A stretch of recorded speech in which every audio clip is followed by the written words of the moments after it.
and he's going to house it. It's amazing. Absolutely amazing.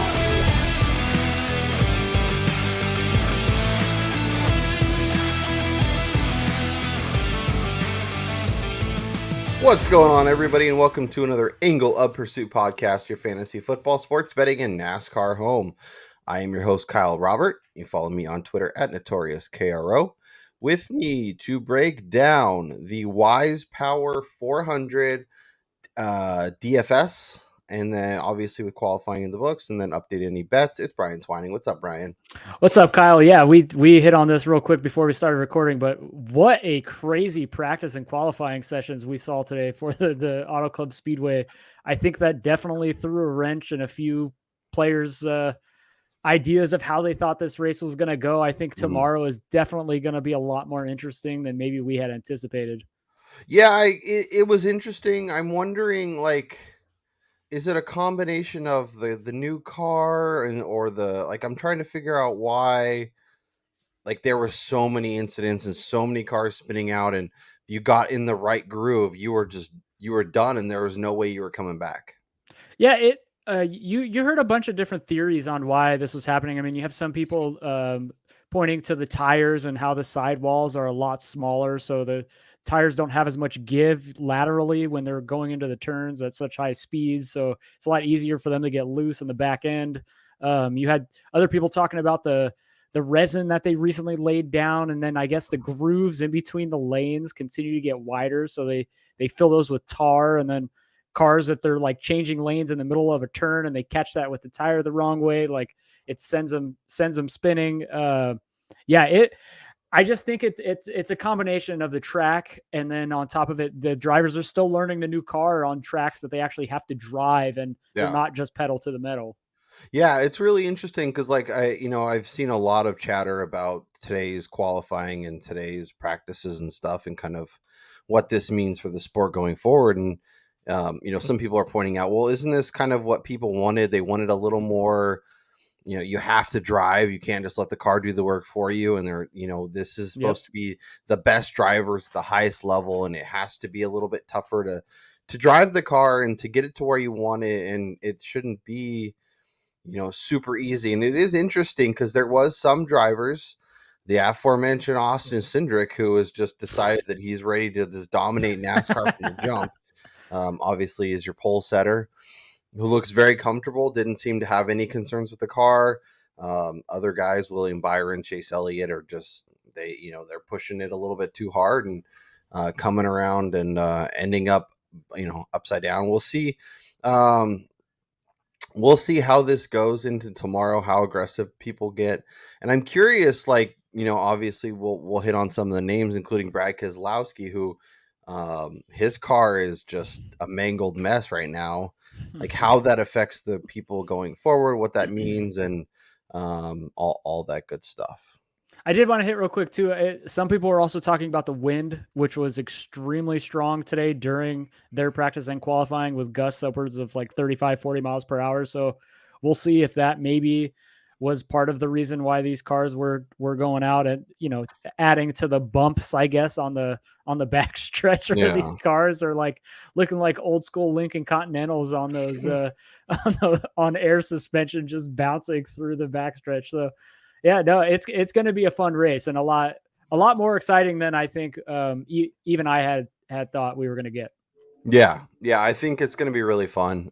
Any big? I know Kurt Busch has to move to the back for tomorrow. Yeah, so he failed inspection 3 times. I guess the day before practice and qualify, he wasn't even allowed to qualify, so he's starting from the rear and also has to serve a pass-through penalty on the first lap. So I mean, that's going to put him at a pretty big disadvantage. But this race will be very long, and if it's anything like we saw today during those sessions, he'll have plenty of opportunities to get back on the lead lap.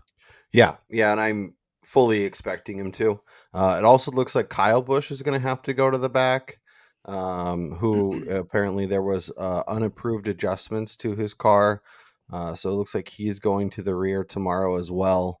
So that will be interesting. Obviously from a DraftKings point, he's still starting third, even though has to go to the back. So It's interesting. So let's look at the odds. And let's look at lineups and figure out kind of who we like and all that good stuff. So let me share my screen here, and we can look through some DraftKings pricing. Obviously, DraftKings pricing has been out, but until we know qualifying, can't Yeah, really exactly. make any major decisions. So let's start at the top. Kyle Larson starting 13th. Is your most expensive driver at 11.6, followed by Elliott Hamlin, Kyle Busch, Ryan Blaney. Anybody, I guess, like, what's your initial thoughts on kind of those 10K and up guys? Or is there names that you must target there? Where's your head go when you see those prices? Well, I mean, if Kyle Busch does have to move to the back, it definitely puts a wrench in trying to put him as like your lead dog, because Mm-hmm. if he's starting from the rear here, it's going to be a while until he's up at the front of the pack. So Yeah. I think if that is the case, I don't think he's somebody I'm looking at. I loved what I saw out of Denny Hamlin today. He looked very stable in both sessions. Yep. And then Kyle Larson, even though we saw him spin out, I mean, starting 13th, the guy has so much speed. I'm willing to go to the top of the board for a driver of his caliber. Yeah, and like when you examine kind of the market and how he's 5-1, your clear betting favorite. Yep. That also influences my decision as well. Yeah, I think Larson's probably my favorite guy in this range. Ryan Blaney looked great. I was very impressed with what I saw from him. His car looks fast. I think he has a chance to make some serious dents tomorrow, and starting 6 has a chance to give you a dominator off the jump and Yep. lead a bunch of laps, and also has a good track record at this track. So when he keeps all 4 wheels on the track and keeps the car going the whole way, it's funny how that works. So we'll dip inside the 10K range. We'll go all the way down to Christopher Bell. This is another compelling range. A lot of interesting names. The aforementioned Kurt Busch starting 36, I think, is going to be very popular. And I'm wondering if that pass through takes a little bit of the ownership away and actually makes him even a little more appealing. But he's somebody that in this range jumps out to me immediately. Yeah, I mean, he was one of my favorite drivers coming into the week, even before we even knew starting grid and all that stuff. And then knowing that he's starting from the rear of the field at a track that he's driven really well at, regardless of the pass-through penalty, I think he's probably my favorite play this week. I know he's going to be owned a ton, but like you said, I think a lot of people new to the sport, maybe new to DraftKings, NASCAR, may not go for him, knowing that he's got to serve a penalty, not realizing that all he needs is one caution to be the only guy off the lead lap, and he's back on the lead lap. So Yep. And I know he's the butt of everybody's jokes, but Brad Keselowski starting 9th, looked good. We'll see what the status of his car is tomorrow. But if he can lead laps, if he can be your dominator, you could save some serious coin, go to their 8,600 and have some fun building the rest of your lineup. it's going to be a few weeks until Keselowski ever gets in my good graces. Oh, that never happens. Him and Logano will forever be bouncing in between. You're out and you're in. Yeah. William I think Byron.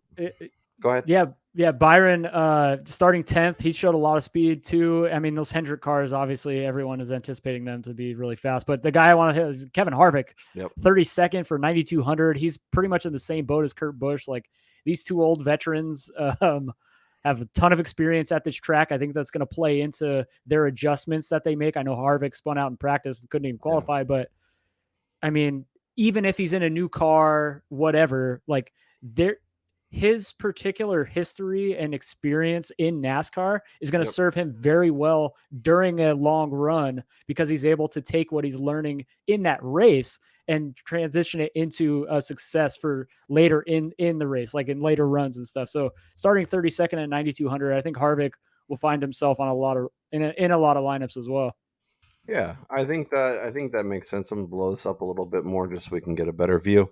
I think he makes a lot of sense. Unlike last week with Daytona, where we were just like throwing as many guys from the back because that's all you need.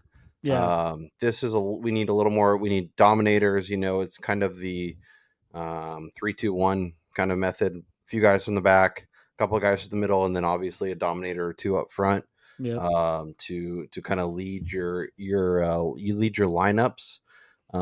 There's some interesting names here. If you want to go a little off, like I said, I like Keselowski. I don't hate Logano.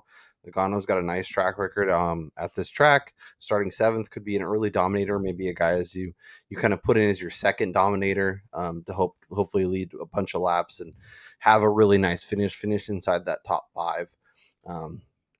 As we flip over, 14-1 to win the race, plus 140 to top 5. I feel like that's pretty interesting, good, solid numbers and makes a lot of sense. Austin Dillon looked much, much better today. Yeah, after practice. Yeah. Wow. Practice, he looked slow, but they got some things fixed, and then once he got the qualifying, he looked a lot faster.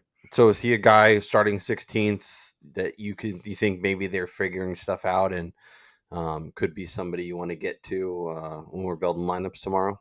Yeah, I love Austin Dillon this week. I've talked about him in the past at other tracks, and then here too. Dillon has been really successful here. I mean, I think he's top 10, or he's finished 10th or 11th in 4 of the 7 races at the Auto Club Speedway. So I think Dillon makes a ton of sense starting 16th at just $7,800, and knowing he's moving in the right direction. So yeah, Dillon at that number will find himself in my lineups. Cindric 7,600 starting on the pole. Hey, he's got the speed. Yep, he's got the speed. Looks very comfortable in the new cars, and Yep. Even if he doesn't win the race, could dominate from the jump and lead a bunch of laps and put you in a really good spot. Kind of, and as a $7,600 driver, is pretty affordable if you're looking for a dominator to pair with, say, Denny Hamlin, Yep. Kyle Busch. Obviously, Kyle Busch going to the back, not so much, but Chase Elliott, that kind of thing. Eric Almirola, I is top 10 to top 12 kind of guy. Right. Starting 31st, 7,400, easy to get into lineups, easy to make work. Jumps out.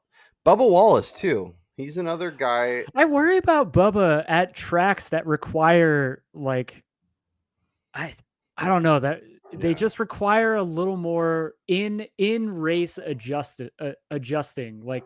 We haven't really seen that out of him yet. Is the ability to alter whatever game plan they had it within a race. So I worry about. I know he's starting near the back of the field, and if he could get inside the top 20, that'd be great for placement points. But it's just. I was kind of wrong about him last week. Like he definitely paid dividends in DK last week, finishing 3rd. So yeah, and he tends to pop at super speedways. I am curious with some of these newer teams as they're kind of figuring, especially 23XI. They had their initial run last year. Now they have a couple cars to kind of figure stuff out. They learned a few trips and tricks last year, and I think they're going to be in a better spot this year. Makes a lot of sense. Cole Custer, 5,900, won the Xfinity race today. Clearly likes the track. Sub 6K. I think he's interesting. Yeah, and I think something too. I wouldn't take too much of it, but the fact that he got to run as many laps as he did today in the Xfinity race will definitely help him tomorrow, just in knowing how the car performs later in the run. I know the vehicles are completely different from Xfinity to the Cup Series, but you can take some of that experience and transfer it over into the upper level. And I think that's going to help him tremendously tomorrow. And at $5,900 starting in the middle of the field, that's a great price. Yeah, and even if you're not, like you said, it's a little bit of a different car, but you're learning kind of where the grooves are, where the part of the track is going to give you the most trouble, and he also got to run in the the qualifying and the practice and stuff in the big Cup cars, so he'll be good. Anybody else way down here? I mean, our boy BJ McLeod down here at 4,600. I don't think I'm going to get there. I could get to Corey LaJoy at 5,100. I mean, it's starting 25th. Twist my arm to do some Corey LaJoy. Ty Dillon is also kind of interesting, but starting a little higher than I like. If he was 28 instead of 18, I feel a little bit better about it. I will say on Ty Dillon, looking at the betting market real fast for him, he's currently even money at DK to top 20, and he's starting 18th. So, I mean, that's a good. I mean, I expect him to kind of finish there, so yeah, not terrible. Okay. Do you want to build a lineup? Yes, let's Okay. do this. Last week's didn't go great for us. We had some cars that ended up not in the race and kind of put us in a bad spot, but that's okay. To be expected from Daytona. And why was that, Kyle? Probably because of me and something I wanted. No, that was Brad Keselowski. That mother effer. Yeah, he owes us this week then. All right, I'll let you start. Go anywhere you want. What? All right, let's should go we off just the take the top free square? because we seem to be simpatico with that. Let's go Kurt Busch to begin All our right. lineup and work around him. Cool. I'm good with that. We'll start with Kurt Busch. I want to go Kyle Larson. I know he's expensive, but I think he could dominate some laps. I think he has a really good chance to win. And you know, I trust him. Yeah, I can definitely get there with Larson. Like I said, starting 13th at a track that he's got speed. He's performed pretty well here. He's within the first stage. I think he could get near the top of the field, so you can still get the dominator points out of him. Yeah, he could dominate 2/3 of this race for sure. Yeah. I mean, sticking in that mid range, this is a little tricky going to a backup car, but Kevin Harvick. Yep. I mean, That's what I was 32nd. thinking. Like, I just don't expect him to run anywhere lower than maybe 12th. And Yeah. I mean, that's 20 placement points. We gotta save some money. Daniel Hemrick looked pretty good, but I can't get there starting 5th. Cole Custer, Ty Dillon. Let's put Cole Custer and we gotta save some money. 5,900. That is ridiculous. I will take that. All right, we're down to 2 drivers. We could use a dominator, depending on how you want to do it. I mean, we could go as low as Cindric, or you can go with a guy starting towards the mid or back of the pack. We have Larson in the middle and then kind of Custer at the 20s. So I'm thinking somewhere in that like 20 to 30 range is probably where we want to go. But I'll let you pick your driver of choice.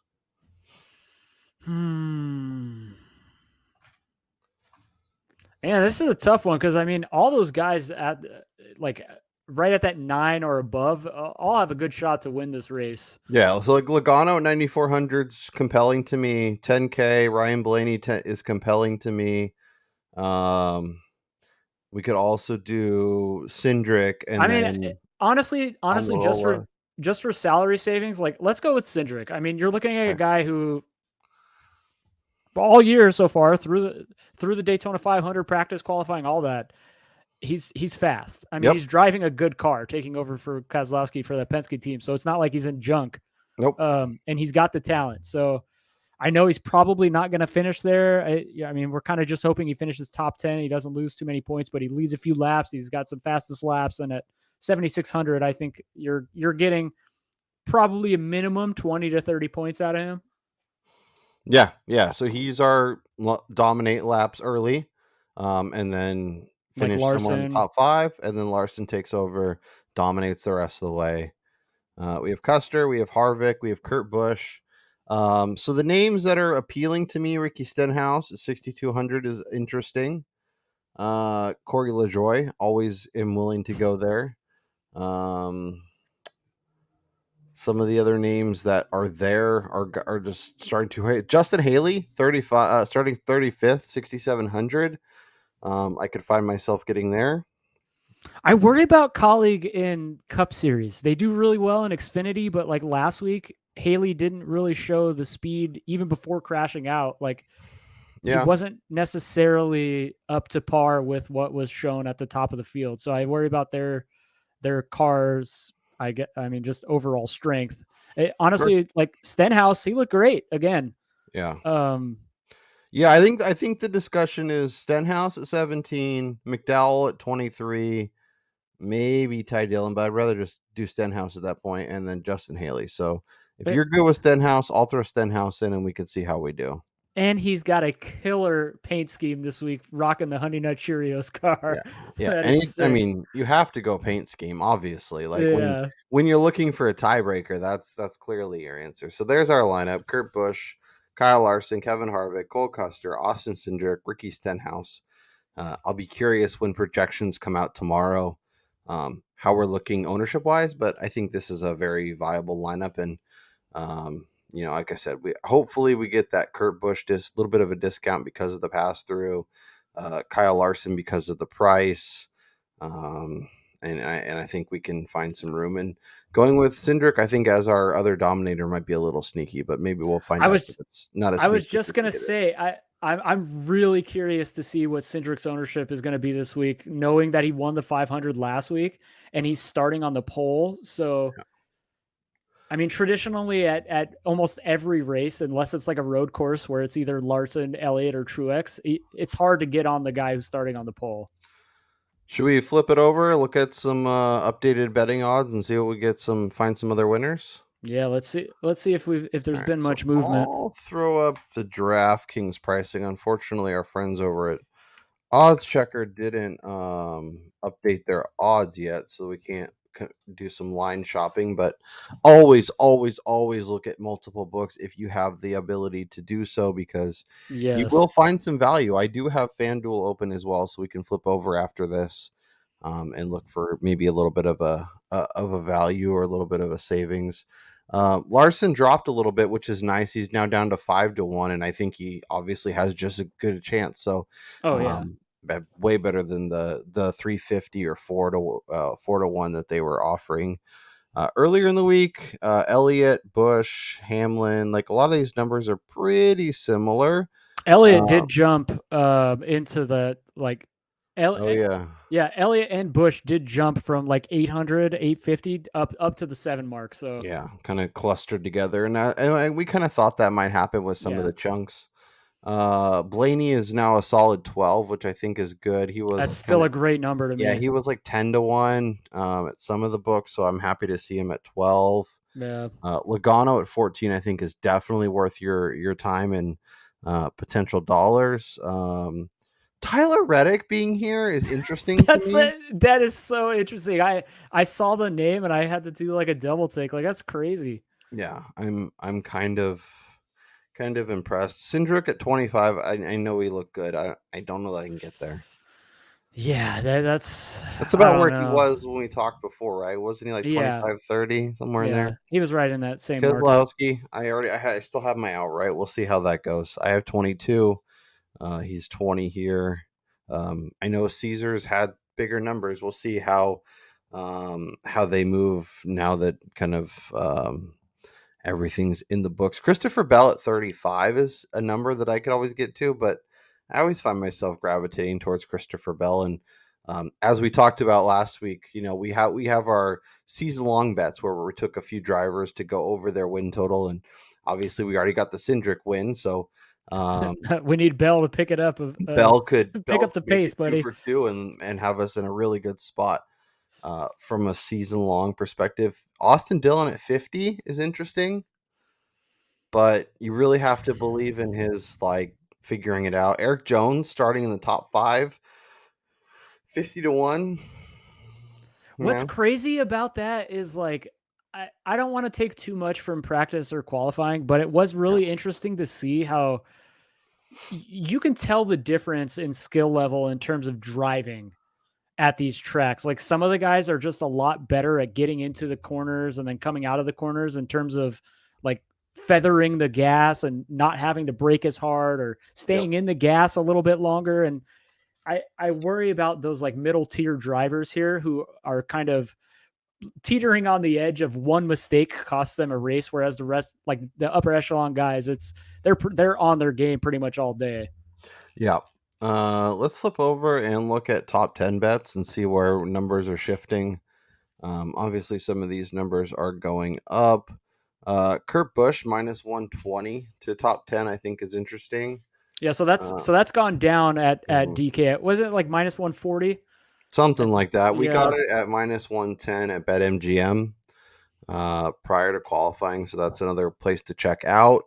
I also have my Eric Almirola. I have it at plus 280 to top 10.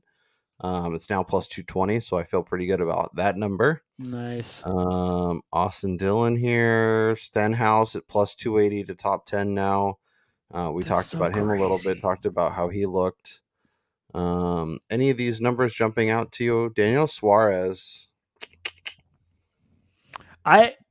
I mean, I hate to be the victim of recency bias, but But like I'm going to be the victim of recency bias. but like Cole Custer at plus 220, maybe sneaking in there in the top 10. Like I I really think that him racing as long as he did tonight, I mean, they ran like 12 extra laps or some crap Yeah. tonight. I think that's really going to help him tomorrow.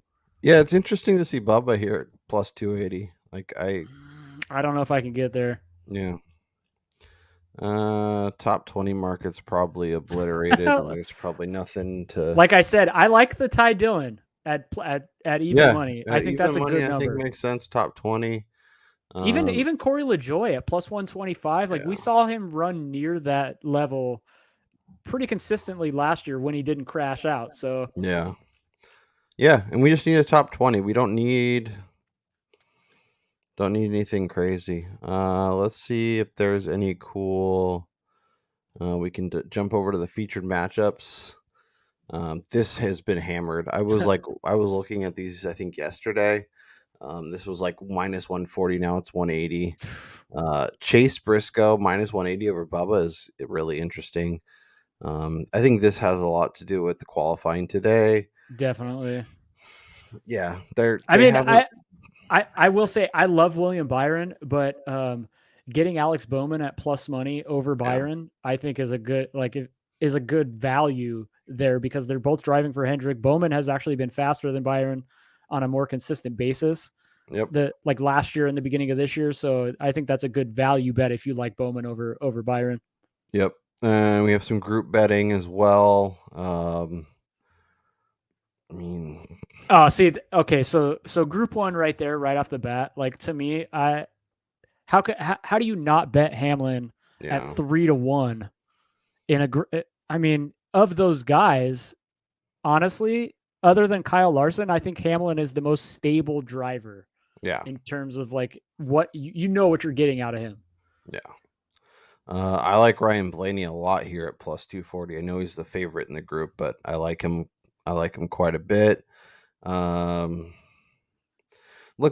feels like he should be in like this group, not this group. So I kind of like getting that number on him. Like I said, I have the Keselowski out, right? So I don't hate this either. But especially with Roy Harvick starting, I don't know. Like I feel like I think that has to do with Tyler Reddick's history at like Homestead, where yeah, Tyler Reddick is the king of running the top groove, and that's what I mean. If you watch the Xfinity race tonight, that was the fastest line, and so if he's riding the wall all day tomorrow, you could definitely see him get near that top 10 mark, and that's probably the reason for that number. yep. And he's gonna vault one of these. Like he's really, really, really talented. So I could see him vaulting. Let's flip over and look at FanDuel just to see if there's anything in terms of numbers jumping out, anything we're missing. Larson's 4-1 over there, so a better number at DraftKings. There's Elliott Oh, at 8. look at Hamlin is 9.5 to 1 at FanDuel and only 8.5 at DK. Yep. So that's This is why why. you shop around, folks. Mm-hmm. Keselowski at 22 instead of 20. And look at Harvick, 17 to 1 on FanDuel. What was he, 20 on DK? Let's flip over and look.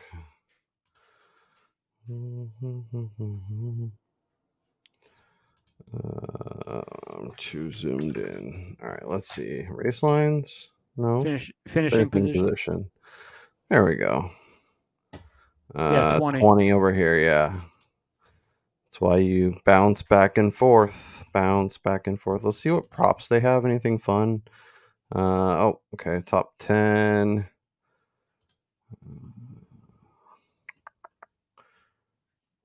A little bit longer. Cindric plus 130 at a top 10 is kind of interesting. He's starting first. Daniel Suarez at 3-1 over here. Look at Eric Jones. And Eric 3 Jones 1. 3-1. Damn, those are great numbers. Where is Almirola 3-1? Like I would just this trio right here, I'm good with jumping on. Wow, that's really interesting. Stenhouse at plus 340. Cole Custer, what was his? 340. That is over one. 1.2 points better than that DK. DK is plus 220. So that is why you shop around, folks. We Woo-hoo! got some groups here. Let's look: Larson, Bush, Elliott, Hamlin, What a plus huge 330. It was better. difference. This is better than DK, right? Yeah, it's 3-1 on Uh, DK. Blaney, Truex, Byron, Bowman, Those are the same numbers, I believe. Logano, Harvick, Reddick, Keselowski. Oh man. We got some head to heads here. Ryan Blaney, yep, Cindric, Lynn Byron, Martin, Truex. This is interesting, especially with where they're starting. Although I could see Kyle Busch getting to the front, so I guess it's not that crazy. Yeah, of those, I would much rather go to Kyle Busch over Elliott. Yeah. What about Denny Hamlin minus 126 over Chase Elliott? I guess at that point we just go up to the group betting and Yeah, I think that's a little bit too short for me. I mean, you're find laying that $1 and value. a You can get quarter. 330 here, and but he has to beat Bush and Larson too. So, yeah. Anything else? Let's remove that. Okay, so we ran through our DraftKings stuff. Updated the odds. Let me pull up our betting cards, and we can discuss any other bets we want to maybe add. So right now I have Keselowski. I got it at 40-1 over at Caesars, which is shouts to Caesars. I have Kyle Busch at 8-1. And I'm not feeling as good about that. As I can get it at, I guess 7.5 at FanDuel and 7. So yeah, I mean, I guess that's value. I'll take that, right? Yeah, no, I mean, Almirola plus 280 to top 10. Kurt Busch minus 110 to top 10. Why don't you tell the people what your card is shaping up like as of now before we add our bets? yeah. So I mean, as of now, like we talked about earlier in the week, I got Blaney at an outright at 12-1 earlier in the week, and it's still hovering right around there. Kurt Busch minus 110 at BetMGM to top 10. Austin Dillon top 10 at BetMGM at plus 180. Continue to shop this number around because it's likely to possibly go up. Hamlin top 5 plus 110 at BetMGM. And then I did add a couple of driver matchups that I had seen earlier in the week, and one was Kyle Busch over Chase Elliott minus 110, and then Kurt Busch over Kevin Harvick at even money. I like it. So right now I'm adding 2 top 10 bets. I added Eric Jones top 10 at 3-1, and Cole Custer top 10 at 3 point or plus 340. Chalk me up for that one too. Okay. And yeah, I will. I'm just gonna put 1 unit on. So Brian and I are gonna try and put some units on there to kind of keep track throughout the season, see if we can make some money doing this. But I'm just gonna put 1 unit on the Eric Jones and on the Cole Custer, just because you're getting a pretty good value. I have 2 units on Almirola, 2 units on Kurt Busch, 2 units on Kyle Busch at 8-1, and then 1 unit on Keselowski at 40. That is crazy. That's a huge number, man. Yeah.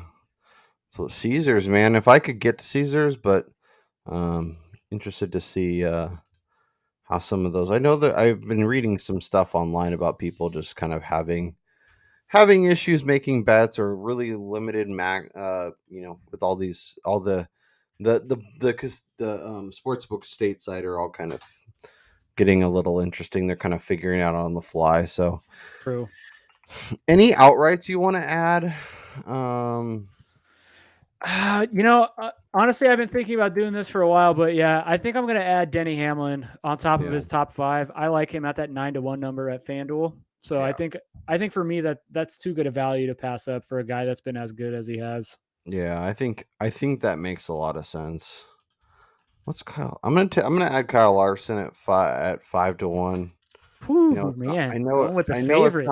I know it's not sexy, um, but I think it is good value especially because of where I don't think he ran that poorly, and his number basically almost doubled. So I will take that. It may be dumb, but I I have a soft spot after he won me that season long bet last year. So, True. any other matchups or anything else you want to throw on the card? I feel like a lot of the matchups that are compelling have been really priced out and not really worth jumping onto at this point.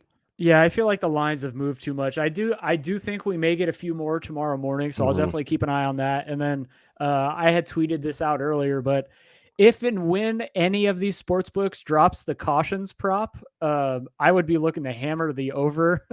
I mean, traditionally this track does not produce a lot of accidents or crashes or cautions outside of the stages, so it'll be interesting to see what the line is posted at after seeing what transpired during qualifying.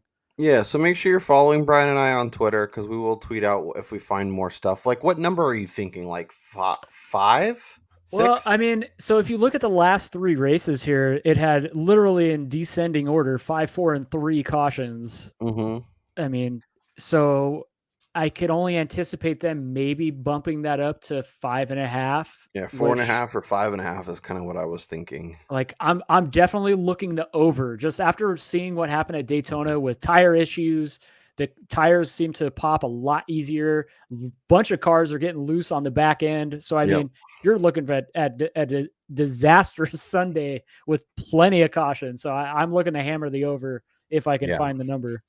Yeah, I think that bet makes a ton of sense. So, all right, Brian, you had your best bet was.